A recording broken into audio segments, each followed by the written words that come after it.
Then the door flew open, and there she was, fuming. She looked right at me, since it was my room, and pointed, "You! No music classes, no choir, no good food, no..." Out of everybody, she blamed her. Wow, she knew she was trouble from the start. Hey everybody, Roy Diamond Lloyd back again with another video. Today we're reacting to another MSA video. I go to 3 schools at the same time. I don't know how she would go to 3 different schools at the same time, but I haven't reacted to one of these videos in a couple of weeks, so I wanted to do one. So let's get into it, guys. Hi, my name is Robin, and I'm the worst student you have ever met in your life. I never pay attention, I don't do a single homework assignment, and I flunk every test I ever get. My teachers have called me distracting because I can't sit still in class. They call me absent-minded because I stare out the window and have no idea what's going on when I get called on when they ask me a question. And they all call me 2 plus 2, really? That's easy. Too loud because sometimes when I have a song stuck in my brain, I think I sing it in my head, but really I sing it out loud without even noticing and everyone laughs. But worst of all, I get sent to detention practically every single day for being so disruptive. So much so that when I get home after school at the normal time, my dad always asks me why I'm so early. Speaking of my parents, I can't tell you how angry all this makes them. They tried everything from punishing me, taking away my phone, grounding me, even sending me to Nothing works. therapists and asking doctors if they can help. But I can't be fixed because the truth is, there isn't anything wrong with me. The reason I can't sit still or pay attention isn't that I don't want to be a good student or that I even hate school or anything like that. The real reason is just that I'm an artist. I'm a dancer, a writer, an actor, a singer, and a visionary. And as much as I try to be good and sit quietly or pay attention, I just can't. There's too much going on in my head. I'm always getting lost in some desert or jungle or even outer space. Only Probably has like a wild imagination. in my head, of course. But still, that's where I find my true self. And that's where I have the most fun. But then things got bad one day when I got so caught up in my head writing a story in class when I was supposed to be paying attention that I didn't even hear the fire alarm go off. I guess something in the cafeteria caught fire and almost burned down the whole building. Everyone in class and the entire school got up and She didn't get up. She saw everybody else run out, but she didn't. left while the alarm was blaring. Everyone except for me. When I looked up from my paper, I thought maybe I was still imagining things. But when the firemen showed up and saw me sitting there, I realized what actually happened, and I knew I would get in real trouble now. And that's exactly what happened. Only it was way worse than I could have predicted. The school called my mom and said I posed a risk to myself, and if my behavior didn't change, I would be expelled. As I was getting ready to tell my parents I would try extra hard this time to be good and pay attention, they called me for a Her awareness is that far off that she could almost get burned in a fire. family meeting, which was never a good sign. The last time we had one of these meetings, it was about my unhealthy obsession with romance stories on YouTube, which was humiliating. Nothing could have prepared me for what they were about to say. Robin, I'm sorry, but we have tried everything to get you to behave, and we've run out of ideas. So now we have to do this. Do what? I could tell by how quiet my mom was that it was super serious. My hands started sweating. My heart drummed a million beats per second. We're sending you to a boarding school across the country. It's the best one there is. Every kid Boarding school? What they do different there? who goes there ends up becoming very successful. Successful at what? They become lawyers, accountants, dentists. Are you serious? Those jobs would kill me. I'm not like that. Why can't you try to understand me instead of shipping me off to some prison-like school? We tried everything, honey. We just want you to be successful when you get older. One day you'll understand. I ran to my room and cried, but they told me I had no choice. And after begging and begging, I finally accepted it. By the weekend, I was packed and ready to go. I tried my best to make good out of a bad situation and just tried to think of all the new kids I would meet and how maybe it would actually be fun to live at school. Boy, was I wrong about the second part. The school was exactly like how I pictured a prison. Guard dogs, It really looked like a prison, y'all. watchtowers, barbed wire.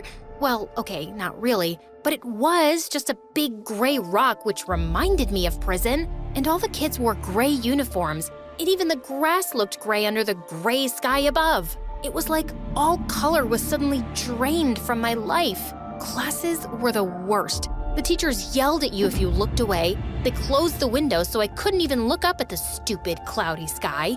And worst of all, Oh, they can't see nothing. It's just a gray, dark room. the only time we were allowed to talk or make any noise at all during school hours was during lunch. But even then, we had to whisper. But there was one nice thing about it, which was actually even nicer than my old school. And that was that I made a bunch of new friends. Unlike my old school, where everyone thought I was a weirdo and didn't like any of the same things that I did, all the kids here were like me. They all loved being creative and doing things their own way, which is why they were sent here in the first place. But of course, the school had nothing for creative kids like us. No music classes, no theater, and every time the principal, Mrs. Crabble, saw me, she would say something like, "Robin, pay attention. Robin, be quiet.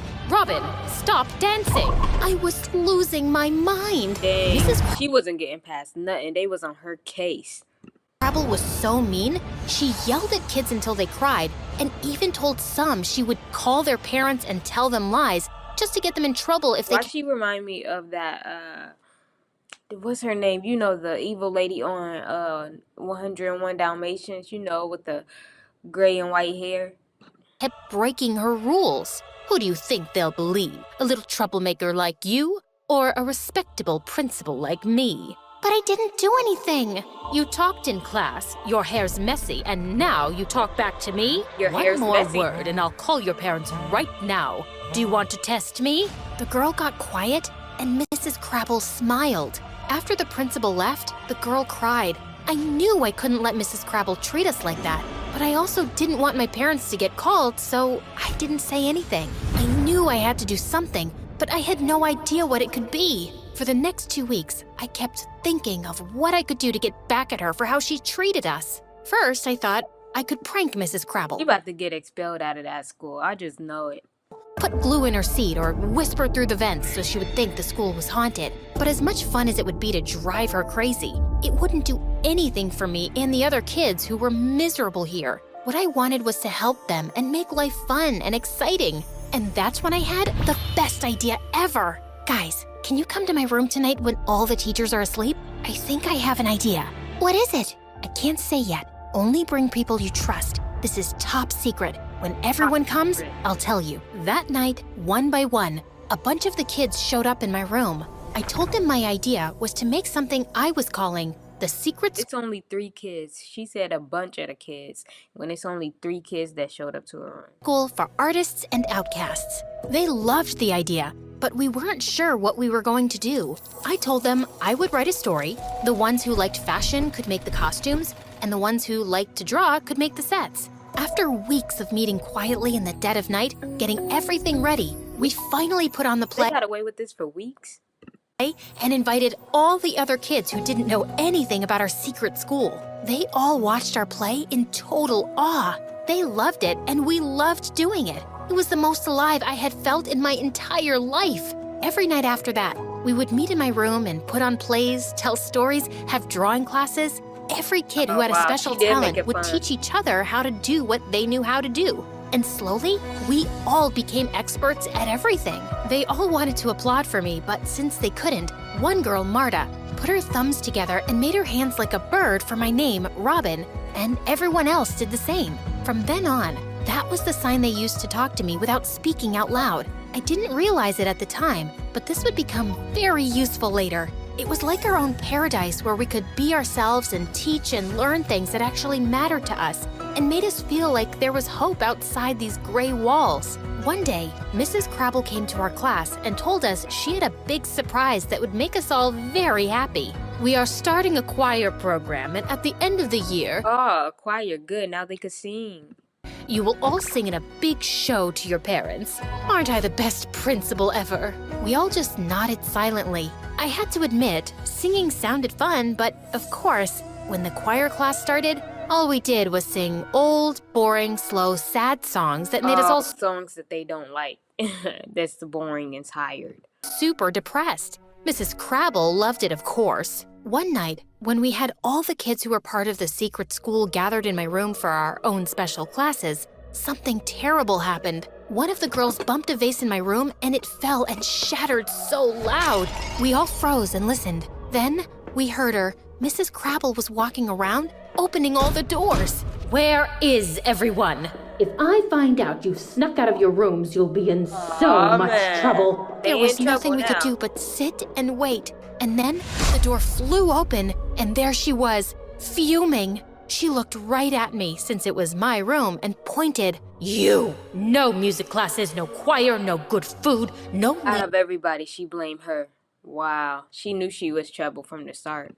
Leaving your room except to go to classes for the rest of the year. If anyone talks to Robin, even a single word, they will be punished, just like her. Now, all of you, go to your rooms. For the next few months, no one spoke to me at all. They wanted to. I knew they did, but they couldn't. At first, I was so sad, I didn't know what I would do. I cried every night. But the next day in class, I saw my friend Marta, and she made the sign for my name with her hands. Even though we didn't talk, it felt really good to know I wasn't alone and that my friends were thinking about me. I thought that would be the highlight of my semester now that I couldn't talk to anyone, but I had no idea what would happen next. When it was time for the choir recital at the end of the year, I called my mom and tried telling her not to come because I wouldn't be able to sing. On earth would you not be able to sing with all the other kids?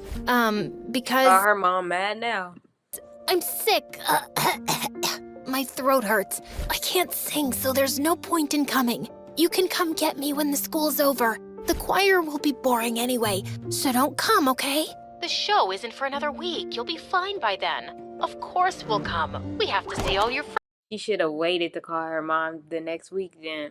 friends, too. There was nothing I could do. My mom and dad would show up and see that I wasn't part of the choir with the rest of the whole school and be so disappointed. Worst of all, Mrs. Crabble would love it. The day of the choir finally came, and Mrs. Crabble told me to sit in the audience with my parents. What? No, please, let me be in the choir. I won't sing, I promise. Don't make me sit with them. Sorry, but you should have thought of that before you started your own little secret school and hid it all behind my back. Now go. All the adults were already sitting down when I went to sit with my parents. Robin, what are you doing here? Is everything okay? Yeah, I'll explain later. They wanted more answers, but Mrs. Crabble finally came out on stage. It was the only time I was ever happy to see her. The parents applauded, and then she turned to the kids in the choir and raised her hands, ready to lead them. When she started waving her hands to start the music, nothing happened. She waved them again and again, but no one sang. Instead, Marta put her hands together like a bird, the way she'd shown us to do as a way of calling my name. And then, all the other kids did it too, and they refused to sing, just like Mrs. Crabble had refused. They refused to sing without her. To let me talk. Stop that. Sing the song like I taught you, right now. No! Everyone turned to me. I stood in the aisle and yelled, "You yell at us, make us feel small, tell lies to our parents? We won't do what you say anymore." Yeah!